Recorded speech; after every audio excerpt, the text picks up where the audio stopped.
خرد نے کہہ بھی دیا لا الہ تو کیا حاصل، دل و نگاہ مسلمان نہیں تو کچھ بھی نہیں۔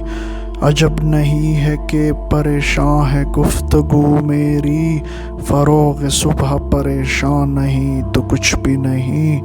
علامہ صاحب فرماتے ہیں کہ جب تک خرد کے ساتھ مسلمان کا دل اور اس کی نگاہ، یہ دونوں قوتیں بھی مسلمان نہ ہو جائیں، اس وقت تک وہ مسلمان حقیقی معنوں میں مسلمان یعنی مومن نہیں ہو سکتا۔ واضح ہو کہ مغربی فلسفہ میں دل و نگاہ کی نہ کوئی حیثیت تسلیم کی گئی ہے اور نہ ان کا ذکر کیا گیا ہے۔ مغربی حکماں دل کو محض ایک پارہ گوشت تصور کرتے ہیں جس کا کام خون پھینکنا ہے اور بس، لیکن اسلام میں دل کا مرتبہ عقل سے بھی زیادہ ہے۔ جس طرح عقل انسانی زندگی کا مرکز ہے، دل بھی مرکز ہے۔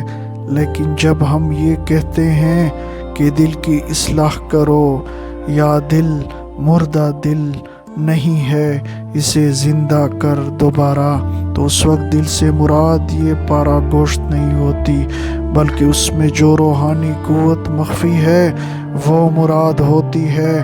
یوں سمجھو کہ جس طرح دماغ بظاہر ایک مضغہ گوشت ہے، لیکن اس میں قوت مدرکہ ایک ناقابل فہم طریقے سے تصرف کرتی ہے، اس طرح دل بھی بظاہر گوشت کا لوتڑا ہے، لیکن اس میں بعض روحانی قوتیں مخفی ہیں۔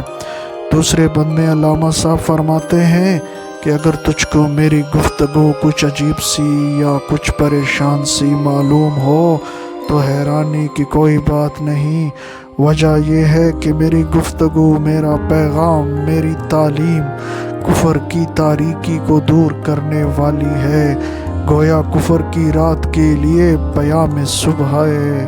اور سب جانتے ہیں کہ جب صبح ہوتی ہے تو دنیا میں ہر جگہ ہلچل پڑ جاتی ہے، ہر جگہ حرکت کے آثار نظر آتے ہیں، اس لیے فروغ صبح کو پریشانی سے تعبیر کیا۔